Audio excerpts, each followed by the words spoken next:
Esta es la mañana en el continente americano. Cuando atardece en Europa y cae la noche en Asia.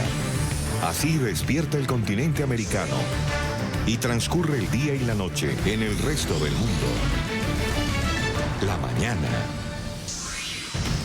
Un buen lunes tengan todos en este 10 de junio del 2019. Un feliz día. Empezamos con las noticias internacionales. Soy Ruth del Salto y voy a estar con ustedes durante esta hora y media de actualización del recorrido internacional.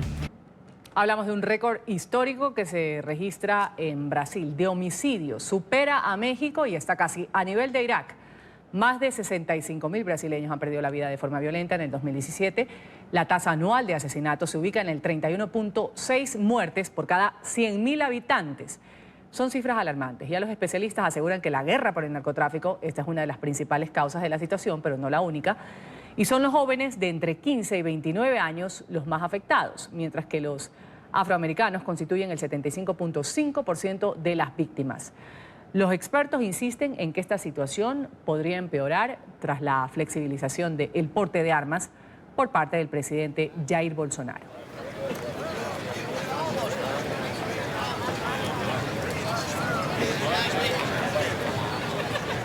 Y nos acompaña a esta hora en Sao Paulo, Brasil, Bruno Langini. Él es experto en policía, también en violencia armada de Sou da Paz. Bienvenido, gracias por estar con nosotros aquí en la mañana de NTN 24. Gracias por la invitación. Bruno, el Instituto de Investigación Económica y el Foro Brasileño de Seguridad Pública han dicho que se trata del mayor nivel histórico de letalidad de violencia intencionada en el país. ¿Por qué se da este fenómeno y por qué va en aumento? Sí, hay dos posibles causas apuntadas por los expertos.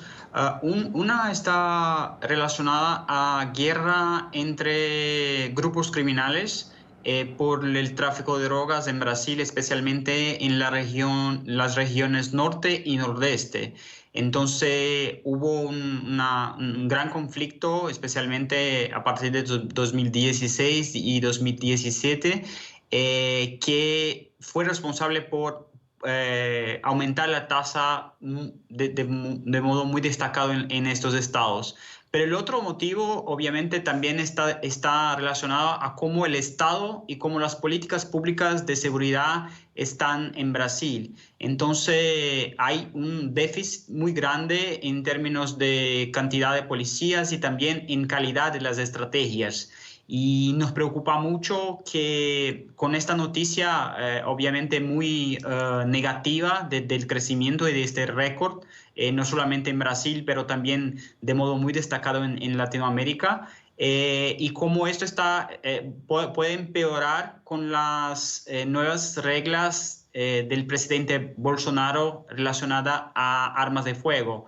Porque en Brasil el problema de violencia armada está muy fuerte y comparativamente a los niveles mundiales en el cual 4 en cada 10 homicidios son por arma de fuego, en Brasil este número es 7 a cada 10. Entonces la violencia en Brasil está muy destacada y el problema de armas en Brasil es más fuerte que en otras regiones. Justamente con lo que usted cita, este decreto de Jair Bolsonaro, que muchos dicen genera gran preocupación, autoriza portar armas de fuego a agricultores, cazadores, camioneros, abogados, políticos y hasta algunos periodistas, buscando que se conviertan en instrumentos de disuasión ante las altas tasas de criminalidad en Brasil. Es decir, se porta o se dota o se les permite tener armas a estas personas para parar las tasas de criminalidad.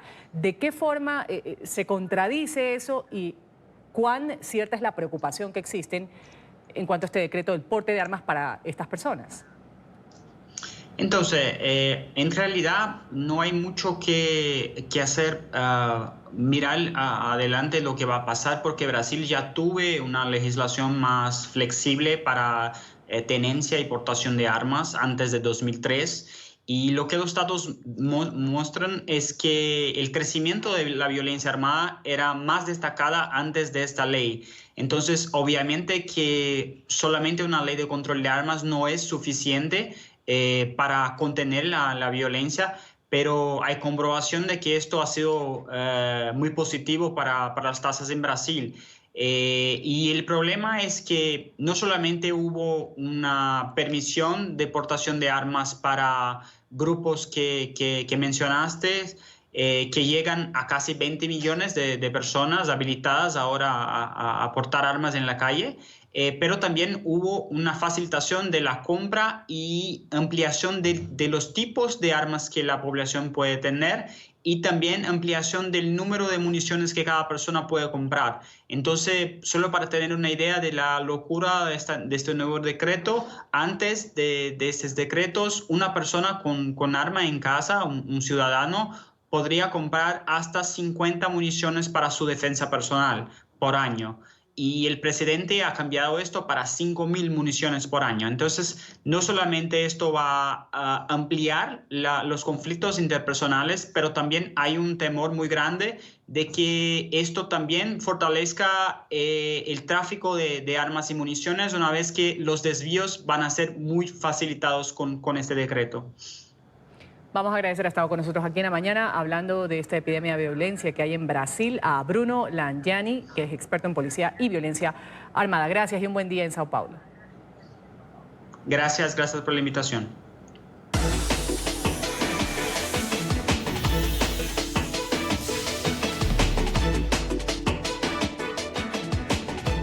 Revisamos inmediatamente las noticias de la Unión Americana. El presidente Trump ha amenazado con renovar esto de los aranceles contra México. El mandatario estadounidense ha dicho que si por alguna razón desconocida la cooperación con México falla, siempre podemos volver a nuestra posición anterior muy rentable de tarifas. Así lo ha dicho textualmente el presidente de Estados Unidos. Emiliana Molina en Washington tiene el reporte hasta ahora. Emiliana, un buen día.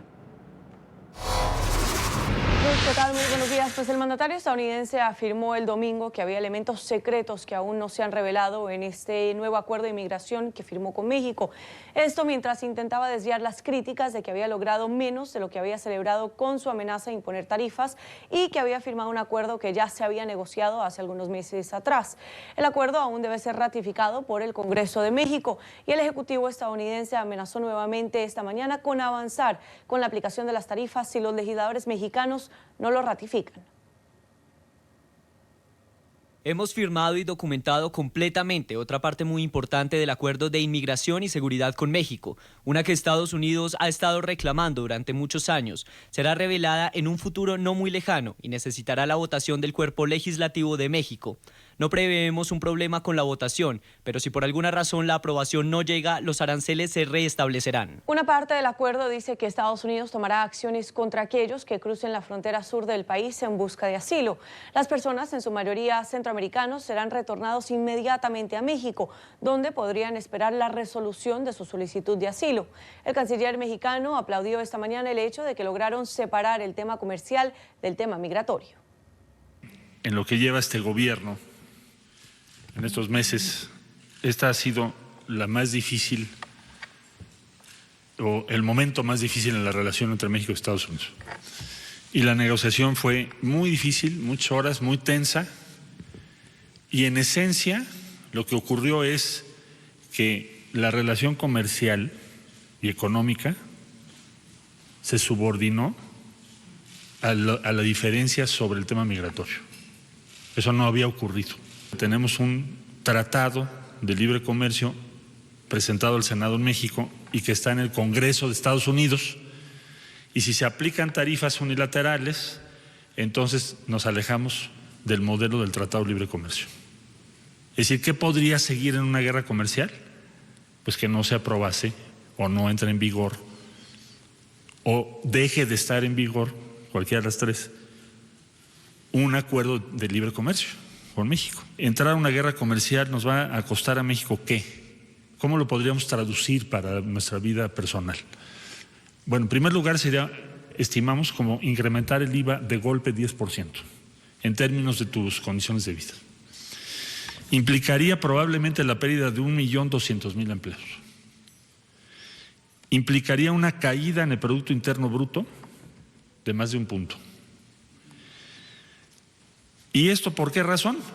Bueno, porque primero vamos a tener 5%, luego nos habían marcado el 1 de julio 10%, y entonces esto se convierte en una crisis económica para nuestro país que afecta a toda la población. Entonces, ¿qué ganamos? Resumo. Primero, pues no hay tarifas hoy. No hay una amenaza de tarifas en 90 días, o en 45, o en 30.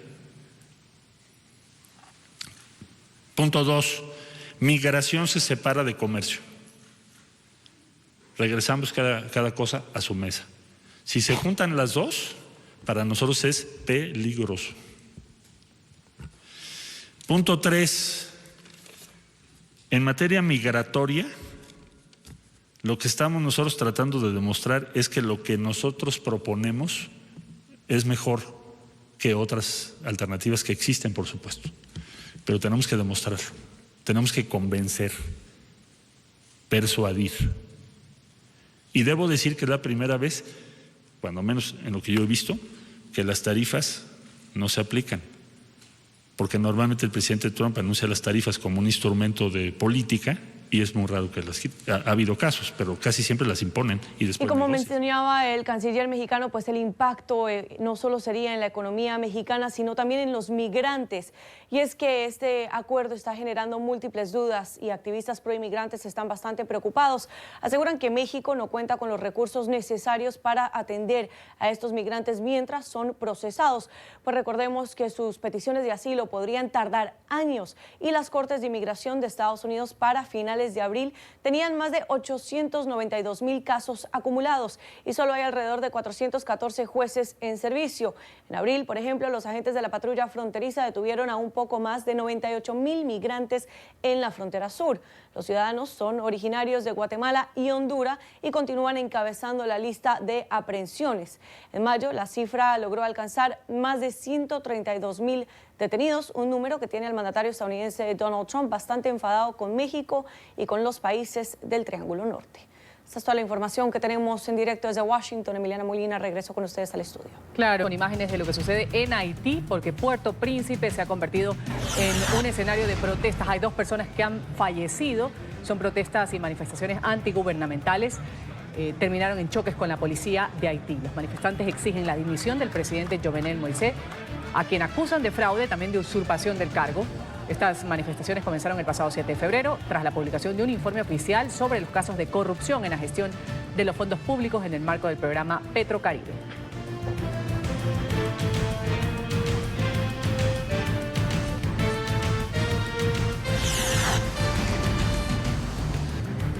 Una grúa de construcción ha colapsado en Texas por los fuertes vientos que azotaron Dallas en las últimas horas.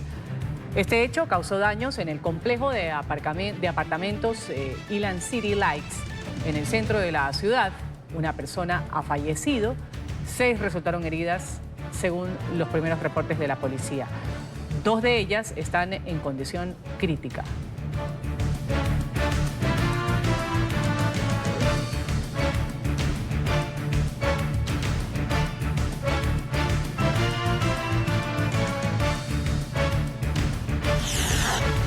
Una veintena de precandidatos demócratas a la Casa Blanca han discutido en Iowa sobre cómo podrían derrotar al actual presidente Donald Trump en las elecciones del 2020.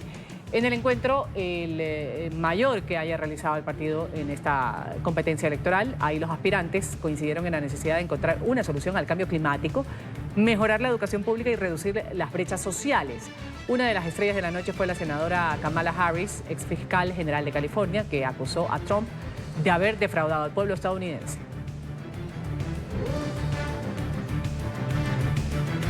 Enjuicié a bancos, enjuicié a las grandes compañías farmacéuticas que se aprovechaban de los más vulnerables y los consumidores.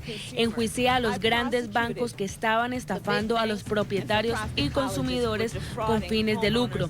Y les digo a alguien más que ha defraudado al pueblo estadounidense, Donald Trump. Vamos a hablar de la historia de una mujer venezolana que reside en Bogotá desde hace algunos años y durante unos meses, los últimos, ha vivido un verdadero calvario. Llegó a Colombia sin pasaporte, no cuenta con permiso de permanencia y resultó lesionada en una empresa que la contrató de forma irregular. Era la encargada del aseo y durante una jornada perdió un dedo. Yo lloro mucho, yo me miro a mi mano y digo, ¿por qué me pasa esto a mí? Si yo no hice nada malo. Mayra es venezolana. Tiene 2 años viviendo en Bogotá y hace parte de los migrantes que han dejado su país buscando mejores oportunidades. Mayra cuenta que trabajaba en una empresa en el centro de Bogotá desde hace 2 años, donde, según ella, ocurrió el accidente laboral. En este video de seguridad quedó registrado el momento en el que sufre el percance con una máquina, pero en medio de su tragedia denuncia que el empleador no ha respondido ya que no tenía seguridad social. El mismo día del accidente, ellos me despidieron, me dejaron a la deriva. Yo tuve el accidente un día lunes a las 1:30 de la tarde con la máquina de moler yuca. Y desde hace 3 meses dice que vive un calvario. A mí me hacen 3 cirugías en el Samaritano. A mí la patrulla de la policía me dejó allá y me hicieron 3 cirugías para poder reconstruir la mano. Porque lo que ellos decían era que me iban a cortar la mano completa, pero ellos me la reconstruyeron. Pero ¿por qué ella denuncia públicamente el caso luego de meses del accidente? Yo me había cohibido de esto porque ya esto ya va para 3 meses, porque la verdad el señor que me iba a deportar. Mayra vive otro drama. En la casa donde vive y que habría sido arrendada por el empleador, ahora le están solicitando que desaloje debido a que no ha podido pagar el arriendo por estar incapacitada de su mano izquierda. De verdad, salir de mi país a esto es fuerte. Es muy fuerte. Porque vine acá con un sueño y una meta y no lo cumplí. El abogado de la empresa respondió a la denuncia de la venezolana. El caso de la señora Mayra realmente obedece a un accidente laboral, cuya responsabilidad está en estudio en este momento debido a sus problemas de migración y específicamente de estadía en el país, pues no contaban ni con el permiso ni con la residencia colombiana ni la cédula de extranjería como tal. No pudo ser afiliada. A dar a conocer el caso a las autoridades, inmediatamente la Secretaría de Salud de Bogotá trasladó a la mujer venezolana a un centro asistencial por tratarse de una urgencia e iniciaron una investigación de los hechos.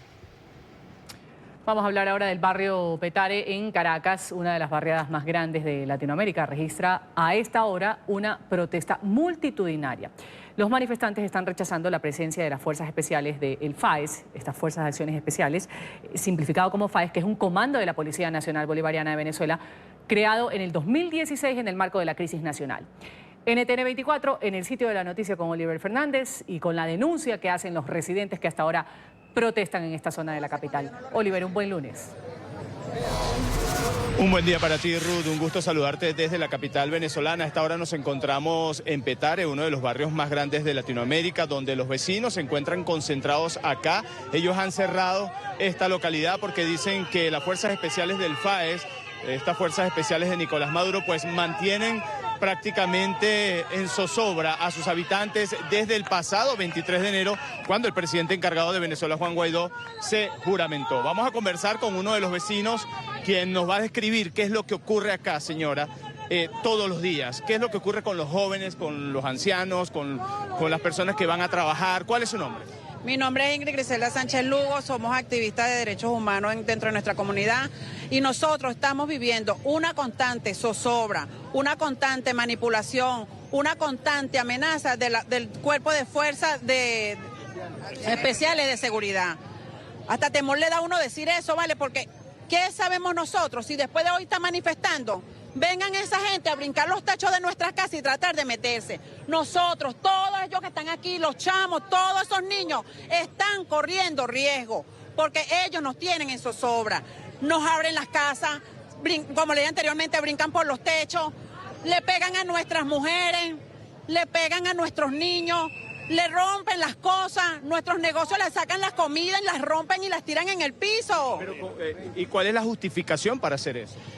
No sabemos porque cuando ellos llegan no dicen nada. Ellos dicen, llegamos aquí y ustedes para allá, todo para su casa, todo el mundo para su casa, todo el mundo a correr. Y entonces, como decía hace rato, nuestros familiares aquí angustiados porque nosotros venimos de nuestro puesto de trabajo y no podemos entrar a nuestras casas, chicos, porque ellos nos están vulnerando el derecho al libre tránsito en nuestro sector, nos están vulnerando el derecho a la privacidad en nuestros hogares, nos están vulnerando el derecho a convivir con nuestros grupos familiares porque es lo que ellos digan. ¿Se han registrado asesinatos, señor? Sí, se llevan mucho.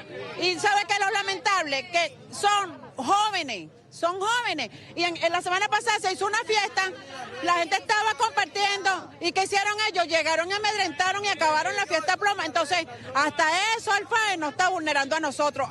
Eso el FAE nos está conllevando a nosotros a que nuestros hijos vivan temerosos, que no quieran ir a la escuela, que nuestras mujeres no quieran salir, que nuestras jóvenes estén angustiadas. Entonces, ya basta de zozobra, ya basta de maltrato, ya basta de que me van a disculpar la expresión, que nos sigan jodiendo en José Félix Rivas, chicos. Basta que el FAE salga de José Félix Rivas.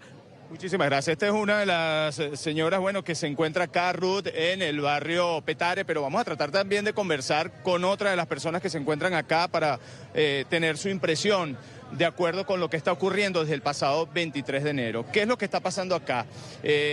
¿Ustedes han hecho algún tipo de denuncia en fiscalía? ¿Tienen algún cuerpo de seguridad al que ustedes hayan asistido para tratar de tener un tipo de atención? Mira, denuncias se han hecho públicas, se han hecho en los organismos jurisdiccionales, y de verdad que no es que estamos perdiendo el tiempo, porque esas denuncias quedan ahí. Esas son violaciones flagrantes de los derechos humanos. Por cierto, que no prescriben ni tienen fronteras. Ellos tendrán que rendirle cuenta a la justicia cuando llegue su momento, porque incluso hasta con la iglesia se han metido, hermanos. Algo tan sagrado que es nuestra creencia en Dios. Entonces, se han hecho denuncias, se han hecho manifestaciones. Hoy estamos aquí protestando en función de que el mundo vea qué está haciendo la Fuerza de Acciones Especiales de Seguridad, llamado el FAES. Este es uno de los barrios más grandes de Latinoamérica, señor. Coméntenos lo que tiene que pasar la gente con respecto a sus necesidades también. Hay personas que, nos acaba de decir la señora, que cuando vienen con la bolsa de mercado tienen que salir corriendo cuando llegan las fuerzas especiales. ¿Cómo es eso? ¿Ustedes no les llega la luz, les llega el gas? ¿Cómo son los servicios acá? Mira, José Félix Rivas está comprobado que es el barrio más grande de Latinoamérica, el barrio más emblemático de Latinoamérica, que está compuesto por 10 zonas y cada una con una realidad distinta. El tema de los servicios es grave. Los invito a que pasen un día de semana, cuando ven en cada una de las entradas de cada zona, la gente con una cola de bombonas esperando a la buena de Dios que venga el gas, porque a veces son hasta las 2, 3 de la tarde y dicen, mira, hoy no viene, tiene que ir mañana. Los apagones son frecuentes, el tema del agua es grave. Y a eso se le suma la inseguridad, pero por parte de los cuerpos de seguridad del Estado. Ruth, vamos a seguir conversando ahora con los jóvenes. Tú como joven, que eres de esta comunidad, ¿estudias? ¿Qué haces? ¿Cuál es tu función como ciudadano? Bueno, aquí estamos hoy demostrando no solo las personas que somos adeptas a la oposición, sino también las personas adeptas al oficialismo, que solamente estamos en defensa de la Constitución, en defensa de nuestros derechos humanos, porque es el FAE el que está violentando nuestro derecho a la vida, nuestro derecho a la privacidad, nuestro derecho a la convivencia mutua con nuestros vecinos. Y ellos entran a nuestras casas y nos secuestran a nosotros los jóvenes, se llevan las comidas, amedrentan a las personas, amenazan con matarte. Y aquí estamos los jóvenes dando la cara. No hay tinte político en esta protesta. No. Es sencillamente que están en contra de los abusos por parte de estos cuerpos especiales. En esta protesta no estamos manifestando a favor de un lado o del otro. En esta protesta le estamos demostrando al FAES de lo que es capaz Petare. Le estamos demostrando al FAES la fuerza que tenemos en Petare y que no tenemos miedo. La fuerza que tenemos en José Félix, y lo seguiremos haciendo si continúan amedrentando. Bien, muchísimas gracias. ¿Cuál es tu nombre? Jorge Palacios. Muchísimas gracias a Jorge Palacios. Ruth, como te seguía pues diciendo, no es una protesta ni a favor ni en contra del régimen de Nicolás Maduro, por el contrario, es en contra de este cuerpo de seguridad que supuestamente lo que han dicho ellos es que cometen abusos en contra de la población de uno de los barrios más grandes de Latinoamérica. Como ustedes pueden observar, gran cantidad se encuentran, Ruth, amigos televidentes, apostadas acá en esta zona, en la avenida intercomunal de Petare, o en la zona que va hacia Palo Verde, que también es otra de las urbanizaciones adyacentes acá hacia esta comunidad. Ellos dicen que bueno, que ellos van a seguir en las calles tratando de llamar la atención de los directivos de este cuerpo de seguridad para que cesen los abusos hacia estas personas que, repetimos, cuando llegan de sus trabajos supuestamente son amedrentados también en la madrugada, pues en la madrugada también pues son perseguidos, se suben encima de los techos de las casas y esto por supuesto trae como consecuencia el temor de los ciudadanos que viven acá en Petare. Ruth, esta es la información que nosotros podemos aportar a esta hora desde acá, desde Caracas. Volvemos contigo a la mañana de NTN 24. Gracias por continuar con el programa La Mañana del Canal de las Américas. Vamos a revisar lo que las autoridades en República Dominicana están haciendo. Analizan un video en el que se aprecia a un hombre cuando le dispara por la espalda al exjugador de las Medias Rojas, David Ortiz, quien se encontraba en un bar en Santo Domingo. Ortiz resultó herido, fue trasladado de inmediato a un hospital donde fue sometido a una cirugía.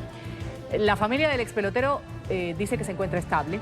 El supuesto autor del ataque fue detenido por los asistentes que estaban presentes en este bar.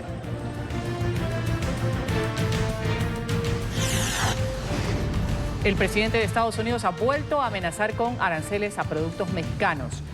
Esta mañana Donald Trump aseguró que su administración firmó otra parte del acuerdo de migración y seguridad suscrito el día viernes con el gobierno de López Obrador, que será revelada próximamente. El mandatario ha advertido que si esta no es aprobada por el Congreso de México, la Casa Blanca va a imponer nuevos aranceles. Hemos firmado y documentado completamente otra parte muy importante del acuerdo de inmigración y seguridad con México, una que Estados Unidos ha estado reclamando durante muchos años. Será revelada en un futuro no muy lejano y necesitará la votación del Cuerpo Legislativo de México. No prevemos un problema con la votación, pero si por alguna razón la aprobación no llega, los aranceles se restablecerán. Hoy inicia el despliegue de la recién creada Guardia Nacional de México a la frontera sur. Ante las presiones de Estados Unidos, el gobierno mexicano había anticipado que iba a enviar unos 6.000 efectivos para reforzar la seguridad en la frontera con Guatemala para impedir así la entrada de indocumentados en tránsito a la Unión Americana. Y un incendio se ha registrado cerca del parque de diversiones Six Flags Magic Mountain en California. El denso humo ha obligado a los administradores de este concurrido lugar a evacuar a las personas que estaban visitándolo. Cerca de 100 bomberos con 12 camiones de emergencia han combatido el fuego. El presidente de Colombia, Iván Duque, ha llegado a Argentina. Desde este lunes el mandatario va a iniciar una visita oficial con una agenda basada en incentivar el comercio bilateral, profundizar sobre la lucha contra el narcotráfico y también tratar la crisis en Venezuela. Hoy Duque tiene un encuentro oficial en la Casa Rosada con el presidente Mauricio Macri, luego se va a reunir con inversionistas. Un incendio arrasado con un edificio residencial en Londres. Las llamas se han originado en un bloque de viviendas de 6 pisos en el barrio de Barking, en el este de la capital. Más de 100 bomberos están trabajando para extinguir el fuego. 2 personas resultaron afectadas por el humo.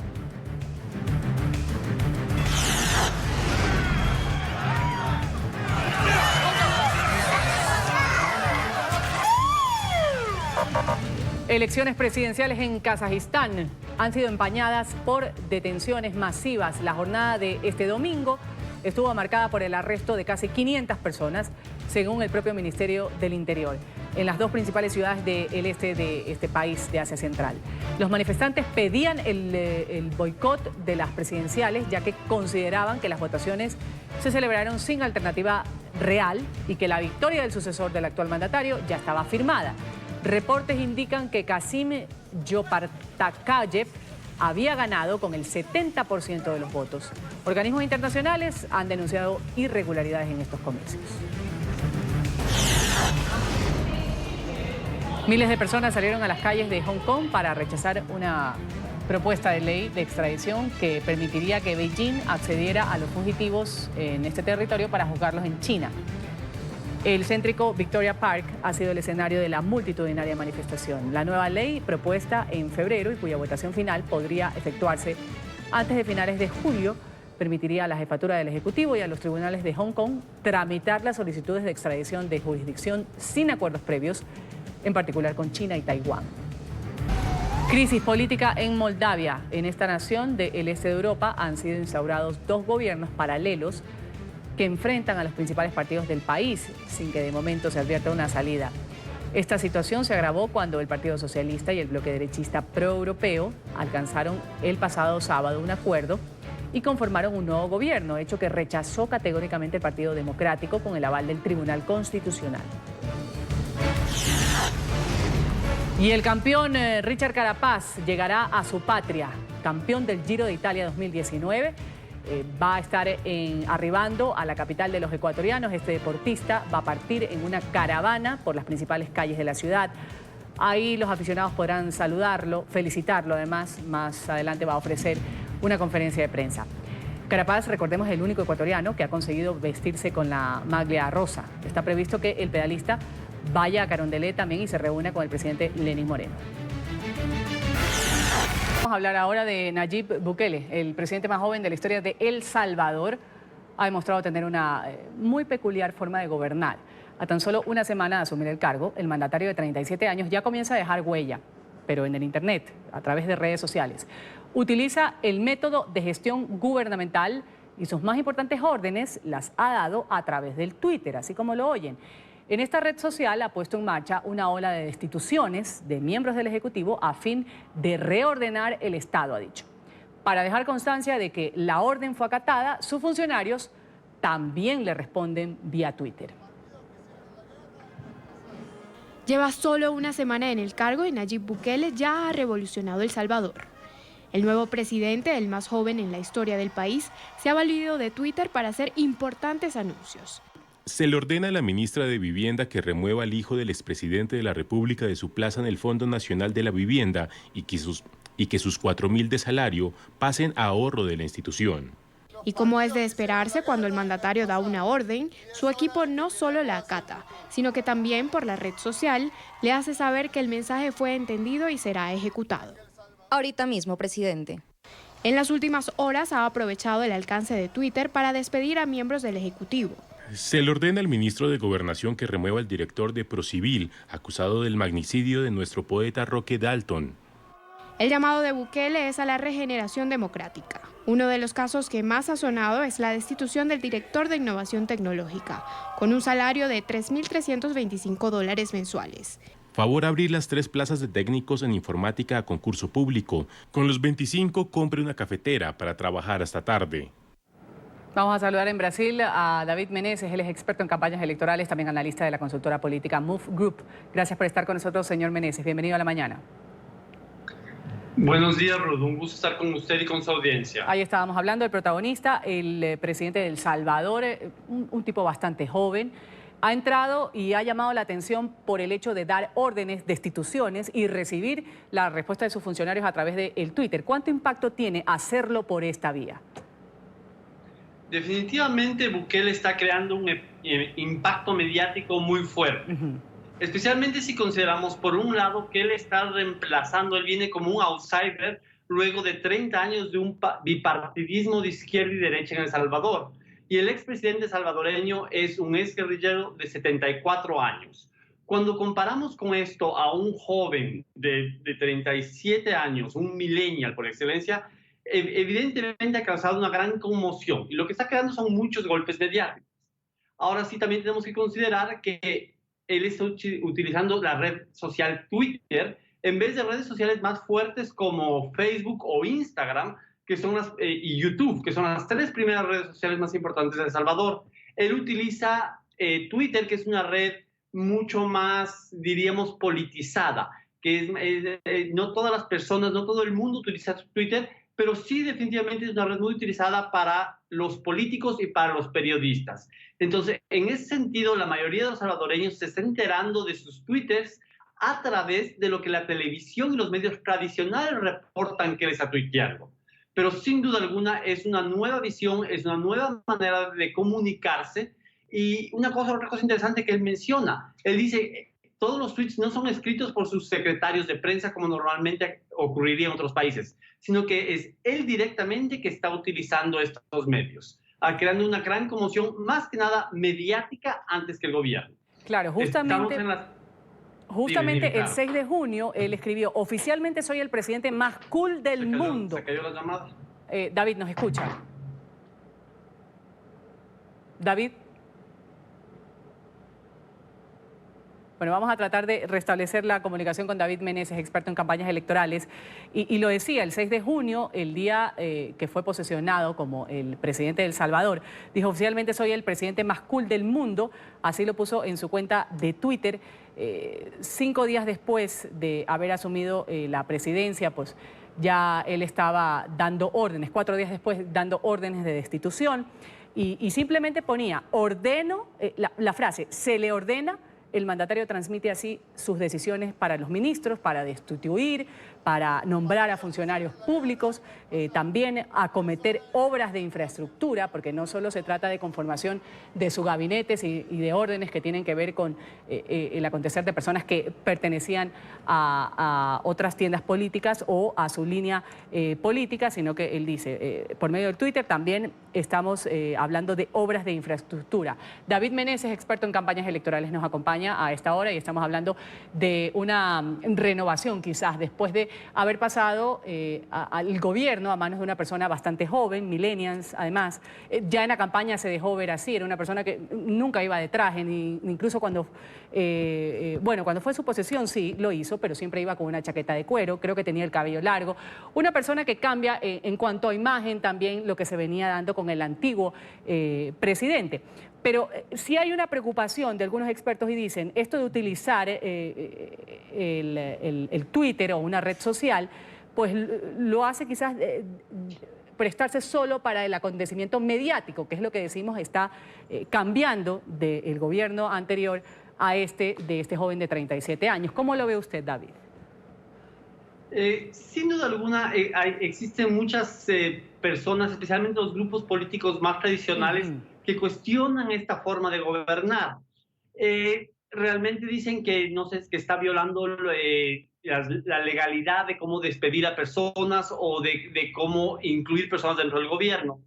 Pero esto realmente yo creo que es más una queja de aquellas personas que no han sabido utilizar las redes sociales. Bukele es una persona joven, es una persona que utiliza los medios, las redes sociales para entretener, no solo para informar o para gobernar. Ya ha dicho que él es el presidente más cool del mundo. Entonces, él simplemente realmente está utilizando las redes sociales como son, para tener cercanía con la gente sin ningún tipo de control editorial. Y por otra parte, también él lo que está haciendo es entreteniendo. Para eso son las redes sociales y él está dando un uso adecuado. Yo creo que ahorita el gran choque de Bukele es porque anteriormente no se han utilizado las redes sociales de esta manera en El Salvador. Pero sin duda alguna vamos a ver que todas las nuevas generaciones que van a ir asumiendo el liderazgo tendrán un uso muy novedoso para los temas políticos, cosas que no hemos visto. Y Bukele simplemente está cumpliendo su función como una persona joven con una visión diferente de la política y que utiliza los medios modernos de comunicación porque es en esos medios que están los salvadoreños. Entonces, en ese medio que él como político, como presidente, tiene que estar para comunicarse con ellos. Así es, vamos a agradecer David Meneses, experto en campaña electoral y también analista de la consultora política Move Group, hablando sobre el presidente de El Salvador, quien cuenta en su red social con 749,000 seguidores y muchos dicen que se mueve con gran soltura a través de Internet. Gracias por estar con nosotros, David. Un gusto, Ruth. Decimos a todos nuestros fieles televidentes, cada mañana sintonizan el canal de las Américas. Quédese con